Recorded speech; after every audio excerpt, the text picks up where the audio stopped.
અત્રે ઉપસ્થિત આચાર્ય મેડમ, વિદ્યાર્થી મિત્રો અને સ્ટાફગણ, ગુડ મોર્નિંગ. આજનો મારો વિષય છે ગીતાજીના શ્લોક, અધ્યાય 5, શ્લોક નંબર 7 થી 9. શ્લોક 7. યોગયુક્તો વિશુદ્ધાત્મા વિજિતાત્મા જીતેન્દ્રિયઃ સર્વભૂતાત્મ કુર્વનપી ન લિપ્યતે.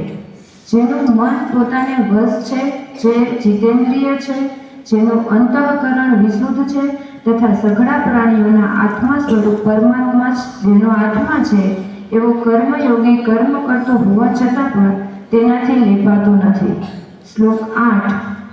નૈવ કિશ્ચિત કરોમિતિ યુક્તો મન્યેત તત્વવિતઃ પશ્ય શૃણવ સ્પૃશઃ ગ્રહઃ સ ગચ્છઃ સ્વ પશ્યશ.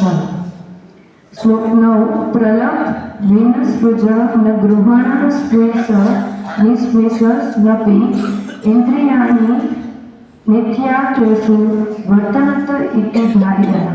તત્વને જાણનારો સાંખ્યોગી તો જોતો, સાંભળતો, સ્પર્શ કરતો, સૂંઘતો, જમતો, ચાલતો, ઊંઘતો, શ્વાસ લેતો, બોલતો, ત્યાગતો, ગ્રહણ કરતો તેમજ આંખો ઉઘાડતો કે મીચતો હોવા છતાં પણ સર્વ ઇન્દ્રિયો પોતપોતાના અર્થોમાં એટલે કે વિષયોમાં વર્તી રહી છે એમ સમજીને નિઃશબ્દપણે એમ માને છે કે હું કશું જ નથી કરી રહ્યો.